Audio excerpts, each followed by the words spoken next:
Gratitude माँ, thank you so much मुझे opportunity देने के लिए। माय सोल फैमिली, आज मैं आपसे कुछ अपना एक्सपीरियंस साझा करना चाहूँगी। मैं इस जर्नी में 2021 में आई थी और करीबन उसके 3-4 मंथ के बाद मैं माँ के टच में आई और मैं अपना इनर वर्क कर रही थी। मैम की माँ की जो चैनलिंग है आज वो बिल्कुल रेजोनेट करती है, जैसे कि उन्होंने सारा कुछ बताया डीएम के बारे में। और सच में क्योंकि जैसे कि अगर मैं टेलीपैथिकली बात करूं, पहले तो मैं आपको अपनी जर्नी के बारे में बताती हूँ। मैं अपने सोलमेट से मैरिड हूँ, मेरे डीएम अपनी कार्मिक से मैरिड हैं और हम दोनों के बच्चे हैं। जैसे आप जो न्यू अवेकनिंग डीएफ्स हैं और जो भी मिडल ऑफ द जर्नी है, मैं भी मिडल ऑफ द जर्नी में हूँ। आप लोग जैसे एक थर्ड पार्टी के उससे परेशान हो जाते हैं ना कि माँ उनकी जो थर्ड पार्टी है वो कैसे निकलेंगे, वो कब आएँगे। आज मैं आपसे अपना एक्सपीरियंस ये शेयर करना चाहती हूँ। अब आप सोचिएगा कि मेरे इसमें क्या-क्या प्रॉब्लम्स थी। एक तो मेरे डीएम शादीशुदा, उनके बच्चे और बबल फेस में उन्होंने मुझे बताया था आफ्टर मैरिज उनके 3-4 सेक्सुअल रिलेशनशिप्स थे। उसके करीबन डेढ़ 2 साल बाद, माँ के इनर वर्क के बाद, उन्होंने धीरे-धीरे रिवील किया कि उनकी एक पार्टनर है जिसके लिए वो बहुत कमिटेड हैं उसके लिए रिलेशनशिप में। वो उनसे 6 साल बड़ी है। माँ ने भी मुझे बताया था, जब मैंने एक बार रीडिंग ली थी तो माँ ने मुझे बताया था कि वो उनसे बड़ी हैं और बहुत डार्क एनर्जी है। सो वो उनसे 6 साल बड़ी हैं और वो उनके साथ करीबन 10 साल से रिलेशनशिप में हैं जब उनकी शादी हुई थी। और बहुत ज़्यादा सीरियस थी। लेकिन मेरे इनर वर्क के बाद अब ये चीज़ें हुई हैं कि जैसे आपने बेसिक इनर वर्क देखा होगा, Karma clearing 1 and 2 day 1 day 2, वो करने के बाद पूरी तरह से नहीं निकले, लेकिन हमारे कर्मा रिलीज़ नहीं हुए, लेकिन मुझे लगता है काफ़ी हद तक हमारे लाइफ से कार्मिक साइकिल्स, कार्मिक पैटर्न्स ख़त्म हुए हैं। उनका ये जो रिश्ता है 10 साल वाला, ये भी उनका ऑलमोस्ट ख़त्म होने वाला है माँ की इनर वर्क की वजह से। और क्योंकि उन्होंने ही मुझे बताया कि ये रिलेशनशिप उनके लिए इतना टॉक्सिक हो गया कि वो रह नहीं सकते और उन्होंने अपना मोबाइल नंबर तक बंद कर दिया है। मुझसे जो शेयर किया उन्होंने दूसरा नंबर शेयर किया हुआ है। और डीएमडीएफ बैलेंसिंग वो आने के बाद ही शायद मेंटली मैं चेज़ करती हूँ, मैं आपसे बिल्कुल झूठ नहीं कहूँगी। हाँ, मुझे थोड़ी बहुत चेज़िंग होती है, लेकिन जब से मैम माँ का शेयर फ़ील्ड आया तब से मैं बैक टू सोल आती हूँ, अपने अवेयरनेस में रहती हूँ। उसके बाद एनर्जी क्लियरिंग 1 और एनर्जी क्लियरिंग 2, जो एनर्जी क्लियरिंग डे 2 है वो मेरा फ़ेवरेट है। अगर मैं आपसे बात करूँ तो उसमें सारे ब्लॉकेजेस की बात कही गई है, माँ ने कहा है, वो मेरा फ़ेवरेट है। उसमें communication blockage, third party, long distance सब चीज़ें हैं। और आप बिलीव नहीं करेंगे क्योंकि मेरे डीएम और मैं लॉन्ग डिस्टेंस पे थे और डेढ़ 2 साल के इनर वर्क के बाद मैंने भी कभी सपने में नहीं सोचा था, बिकॉज़ मेरे हस्बैंड, मैं आपको बताना चाहूँगी, वो डिफेंस में हैं एंड फाइनली मैं उनकी प्लेस पे सेटल हुई हूँ। ये तो मैंने सोचा ही नहीं था और विदिन डेढ़ 2 महीने में नए साल के बाद ऐसा हुआ कि समहाउ वो करके मैं शिफ्ट हो गई। मेरे शिफ्ट होने का रीज़न भी ये नहीं था कि मुझे डीएम को पाना है या डीएम के साथ रहना है, नहीं। मैं अब अपने लिए स्टैंड लेना चाहती हूँ और क्योंकि मुझे बैक इंजरी इशू भी है, मेरा सैक्रल कॉक्सिक्स फ्रैक्चर है। मुझे मेडिटेशन करते हुए बहुत डिफ़िकल्टी आती है, लेकिन सच मानिए मैंने इनर वर्क 2 रीज़न से मैंने किया था। एक तो ये कि मुझे अपने अंदर चेंजेस लाने हैं। मुझे अपने लाइफ में जो चीज़ें वो ठीक करनी है, डीएम बाद में। लेकिन जब बबल बबल फेज़ के बाद मेरे को ये था कि मुझे अपनी लाइफ की चीज़ें ठीक करनी है और वाक़ई वो बहुत हद तक ठीक हुई। मुझे बहुत पीस लगता है, मुझे मेरी सोल को इतना पीस लगता है कि मतलब मैं आपको बता नहीं सकती हूँ। और सेकंड ये था, भले ही मेरे डीएम मेरी लाइफ में आए चाहे ना आए, लेकिन मैं जानती हूँ वो अपने हार्ट से बहुत प्योर हैं, वो बहुत अच्छे इंसान हैं। तो परमात्मा उन्हें सही राह दिखाना, और ये मेरा एक रीज़न था। और मैं बहुत खुश हूँ कि वो बहुत हद तक चेंज हो गए हैं। और जब मैं उनकी प्लेस में आई यहाँ पे, मैं उनके लिए प्रसाद लेकर आई थी, तो वो जब घर पे मिलने के लिए आए, तो उन्होंने बस कुछ नहीं, रैंडमली ऐसे ही कहा कि मैं बहुत बदल गया हूँ। मुझे समझ में नहीं आया। मैंने बोला क्या मतलब, मैं समझी नहीं। बोलता मैं बहुत बदल गया हूँ, मतलब मुझे पता है मुझे किसको जस्टिस देना है। मुझे जजमेंट करना आ गया है, कौन सही है कौन गलत है। तो उन्होंने ये बात कही। तो मुझे लगता है कि यही एक बहुत बड़ा मिरेकल था मेरे लिए। मैंने माँ से भी पहले सेशन लिया था, तो माँ ने मुझे पहले ही क्लियर कर दिया था, अगर आप बिना डीएम को पाने के लिए अगर आप उस जगह पे जाना चाहते हो तो बिल्कुल आपको जाना चाहिए। लेकिन अगर आप ये सोच के बैठे हो कि बस मैं वहाँ पे बस उनसे मिलती रहूँ तो नहीं। मेरा बिल्कुल क्लियर कट था कि मुझे अपना लिए स्टेप लेना है, तो परमात्मा ने भी मेरी सुनी। हाँ, जब भी हम मिले हैं यहाँ पे 3-4 बार, हम लोग फिज़िकल इंटीमेट भी हुए हैं और उस फिज़िकल इंटीमेसी के दौरान उन्होंने मुझसे एक चीज़ कही, उनकी आँखें पहली बात तो नम हो गई थी और नम होने के बाद उन्होंने मुझसे एक बात कही कि अगर मैं शादी करता ना तो मैं तुमसे करता और हमारे 3 बच्चे होते और मैं ये रिलेशनशिप जो है, कनेक्शन जो है, बुढ़ापे तक देखना चाहता हूँ, मैं तुम्हारे साथ बुढ़ा होना चाहता हूँ। और उनकी आँखों से पानी आने लग गया। तो अब आप बताइए कि अब क्या आप वाक़ई जानना चाहेंगे डीएम से कि क्या वो आपको आई लव यू बोलता है? वो आपसे कितना प्यार करता है या वो आपको कितना मिस करता है? इन सब बातों की कोई अहमियत नहीं रह पाती है। तो एक ये बात है और जैसे मैम ने माँ ने एक बात कही टेलीपैथिकली कि आपके डीएम आपसे 5D लेवल पे बिल्कुल कनेक्टेड होते हैं और उनसे वो आपसे ज़्यादा अवेकन होते हैं। वो बस ये होता है कि वो 3D वर्ल्ड में फँसे रहते हैं। बिल्कुल सही कहा, क्योंकि कल ऐसा हुआ कि हम 3-4 दिन पहले मिले और उसके बाद हम काफ़ी टाइम से मिलने का प्लान कर रहे थे। तो उन्होंने मुझे बताया भी कि वो कहीं बिज़ी है। शायद मैं कल थोड़ा बहुत चेज़ कर रही थी, लेकिन again I back to soul, मैंने मेडिटेशन वगैरह किया और मुझे लगा कि उनको बार-बार मैसेज नहीं करना चाहिए। मैंने एक बार मैसेज करके छोड़ दिया और उसके बाद रात को सोते वक़्त मैंने उनसे ये कहा कि मैं जानती हूँ आप अभी बहुत बिज़ी हैं और मैं आपको बार-बार डिस्टर्ब कर रही हूँ, आई एम सॉरी। और जब भी आपको टाइम मिले आप मुझे अपना बता देना जैसे भी है। और सुबह ये बात मैंने उनसे 5D लेवल पे कही और 3D लेवल पे 3D लेवल पे सुबह अर्ली मॉर्निंग आज मैसेज आता है, हाँ जी, मैं थोड़ा-सा स्टक था, काफ़ी कम थोड़ा-सा बिज़ी हो रखा हूँ। मैं तुम्हें शाम को कॉल करता हूँ। अब आप देखिए, इनर वर्क का ये मैजिक होता है। तो मैं आपसे यही कहना चाहूँगी कि प्लीज़ अपने डीएम को स्पेस दीजिए। फिज़िकल इंटीमेट होने के बावजूद भी मैंने उनसे कभी नहीं कहा कि आपने तुम उसके बाद ही वो गायब हो गए थे। ऐसी बातें जब ऑन ऑफ सिचुएशन बोलते हैं, यही आपकी परीक्षा है एग्ज़ैक्टली। आप उस सिचुएशन में कैसे बैलेंस होते हैं। वो मेरी ज़िंदगी में 2-3 बार आए या हम मिले, फिज़िकली मिले, कुछ भी हुआ हो, मैंने अपना इनर वर्क नहीं छोड़ा। अगर मुझे पता है कि आज वो मेरे को इस वक़्त मिलने आ रहे हैं, तो मुझे पता है कि मुझे मेरा इनर वर्क फिनिश करना है। मुझे अपने अपने काम जो है उसको प्रायोरिटी देनी है। ऐसा नहीं कि वो आ जा रहे तो आप पूरा दिन वेटिंग एनर्जी में हो, आप अपने सारे काम छोड़ के बैठ गए, नहीं। अपने अपनी हर चीज़ को प्रायोरिटी देनी है। सो ये एक बहुत इम्पॉर्टेंट चीज़ है और हमेशा बैलेंस में रहिए। उसके बाद मैं परमात्मा पे छोड़ देती हूँ कि परमात्मा अब उनकी मर्ज़ी है, वो जब भी आएँ, जैसे भी है। मैं उनसे कभी क्वेश्चन नहीं पूछती। हाय हेलो जो होता है वो पूछते कैसे हैं आप, क्या है, लेकिन कभी नहीं। और हमारे आज के डेट में इतने अच्छे रिलेशनशिप हो गए कि मैं उनकी वाइफ़ से मिलती हूँ, मैं उनकी वाइफ़ की भी बहुत रिस्पेक्ट करती हूँ। वो जिनसे प्यार करते हैं मैं उन सबसे प्यार करती हूँ और मैं अपनों से भी प्यार करती हूँ और मैं हमेशा अवेयरनेस में रहती हूँ कि क्या जैसे मैं अपने डीएम के साथ बिहेव कर रही हूँ, क्या मैं अपने फैमिली मेम्बर्स के साथ कर रही हूँ, क्या मैं अपने हस्बैंड के साथ कर रही हूँ। ऐसा नहीं है कि हमेशा एक एनर्जी आपकी हमेशा वैसी ही रहेगी, जैसे माँ कहती हैं उतार चढ़ाव आते हैं, बिल्कुल आते हैं। कई बार ऐसा होता है कि मेरे हस्बैंड के साथ भी बहस हो जाती है तो मैं बोलती हूँ, अपना स्टैंड लेती हूँ। उसके बाद मैं रियलाइज़ करती हूँ और मैं उनसे कहती हूँ कि हाँ, मैंने अपनी बात रखी है, मुझे बुरी लगी तो मैं आपसे थोड़ा-सा हाई पिच में बात कर ली, उसके लिए आई एम सो सॉरी। तो ये आपको बैक टू सोल आना पड़ेगा। आपका जैसा आपके डीएम के साथ बिहेव है, वो आपको सबके साथ वैसा बिहेव रखना पड़ेगा। इसका मतलब ये नहीं कि आप इनर वर्क है तो पूरा 24 घंटे करें, क्योंकि हर चीज़ की अति अच्छी नहीं होती है। तो आपको इनर वर्क भी बैलेंस में करना है, अपने आप को भी टाइम देना है, अपनी चीज़ों को भी प्रायोरिटी पे रखना है और इस जर्नी को अपने डीएम को प्रायोरिटी देनी है। प्रायोरिटी देने का मतलब ये नहीं कि पेडेस्टल पे रखना है। आपने अगर आप सोलमेट का सपोर्ट लोगे तो फिर ये जर्नी नहीं हो सकती कि जब आपको डीएम से ट्रिगर मिला तो आप सोलमेट के पास चले गए, नो।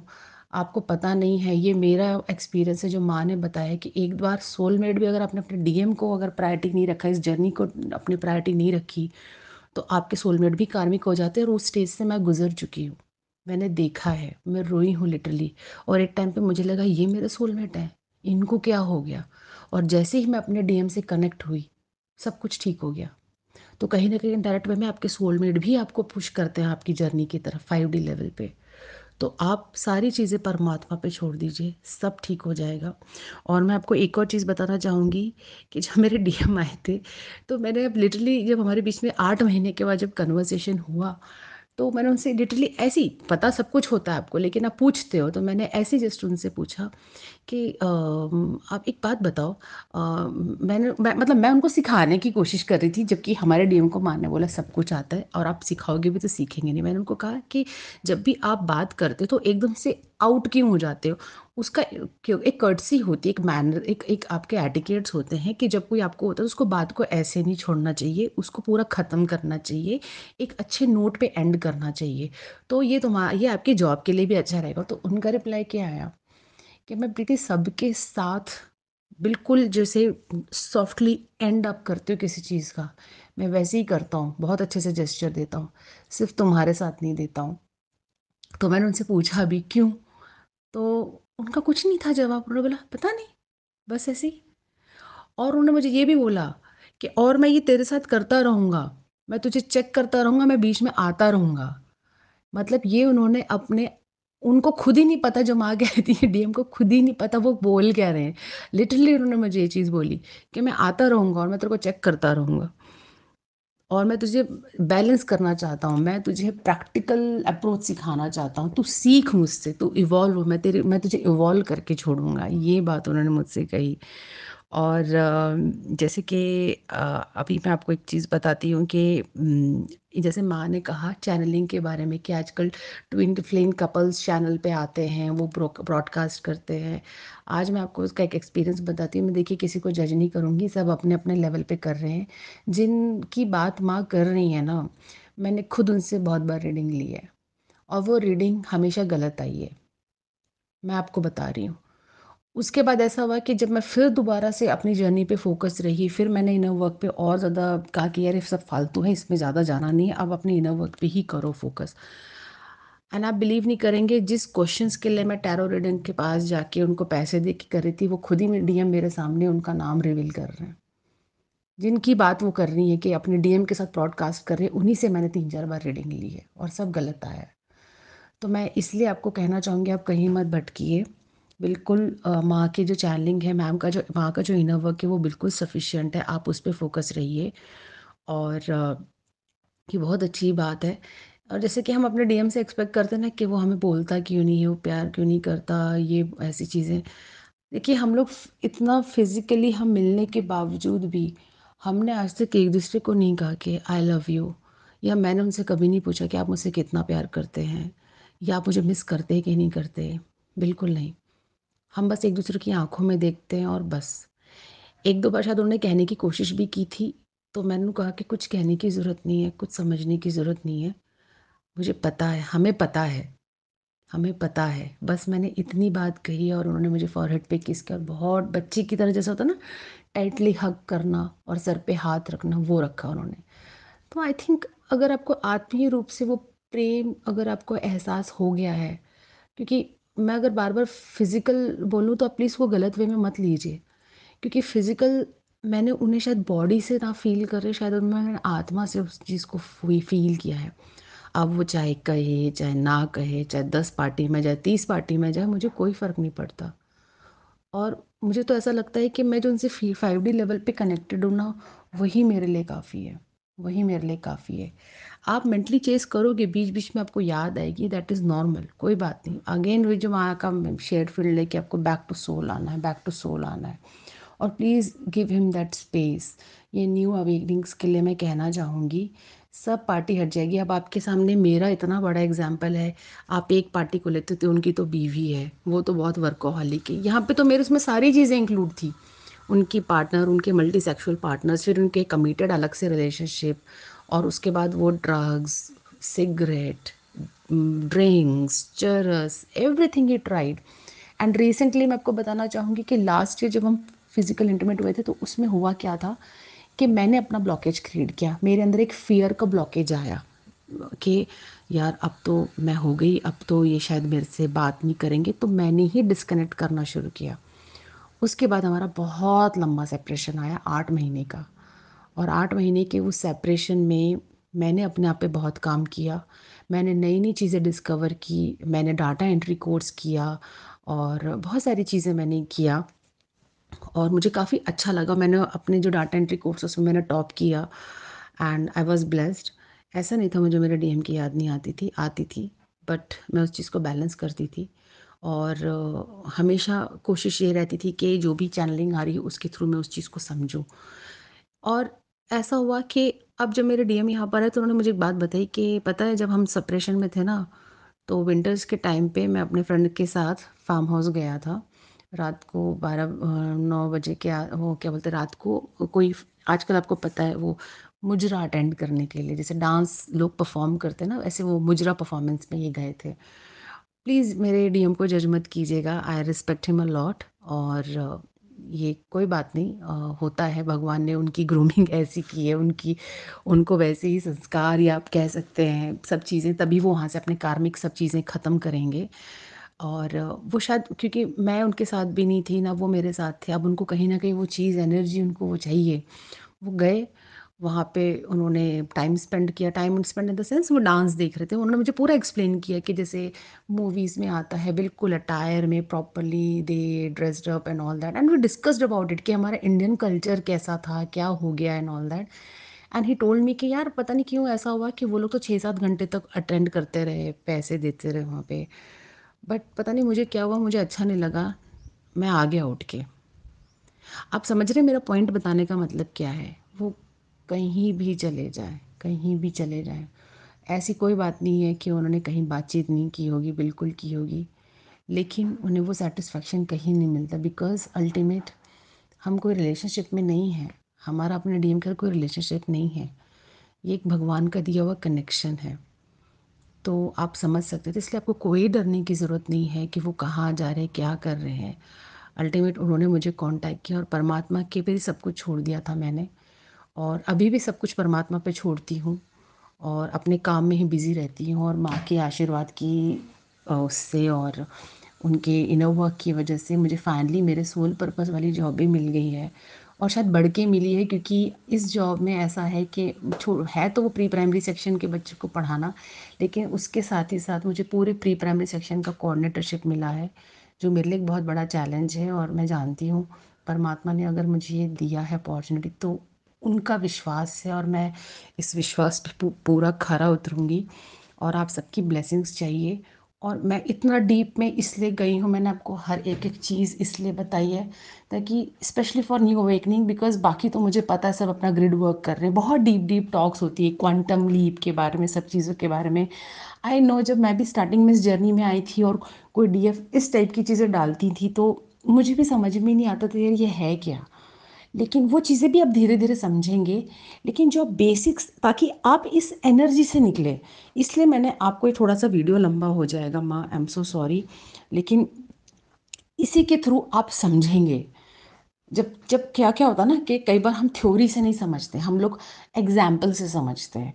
तो ये एक मेरा एक एग्ज़ाम्पल है आपके सामने और मैं वाक़ई बहुत खुश हूँ। मुझे ऐसा लगता है कि अब बस हमें वो और आपको एक और चीज़ मैं बताना चाहूँगी कि जब आप ऐसे यूनियन में आते हो ना स्पिरिचुअल यूनियन में आते हो, तब आपको ऐसा लगता है कि अब वो अपने सोल पर्पस अपनी जॉब पे अच्छे से फ़ोकस कर पा रहे हैं और यहाँ पे मैं भी फ़ोकस कर पा रही हूँ। है ना? तो आपने अपने इस कनेक्शन को इस तरह से लेके जाना है ताकि जब ये सब चीज़ें बैलेंस्ड आ जाएँगी, आपका मन बिल्कुल अलाइनमेंट हो जाएगा आपकी सोल के साथ, आत्मा से किसी चीज़ की इच्छा नहीं होगी, तब आपका एक नेक्स्ट कदम होगा परमात्मा से जुड़ने का। है ना? क्योंकि सबकी जर्नी अलग-अलग है। तो अपनी प्लीज़ जर्नी भी किसी के साथ कंपेयर मत कीजिए। लेकिन मेरा एक मकसद यही था आपको बताने का और आई होप सो मेरी जर्नी से आप लोगों को बहुत हेल्प मिली होगी। ये टाइम बहुत ही खूबसूरत है, यूनियन का सब जगह प्लीज़ इसे सँभाल के रखें। ये एक भगवान ने आपको आपकी मेहनत का फल दिया है, इसे सँभाल के रखें। और बस प्रे कीजिए अपने डीएम के लिए और अपने लिए कि आप दोनों मिलके मदर गाया को आगे जाके सर्व कर सकें मिलके। Thank you so much ma'am, thank you so much my dear soul family, thank you.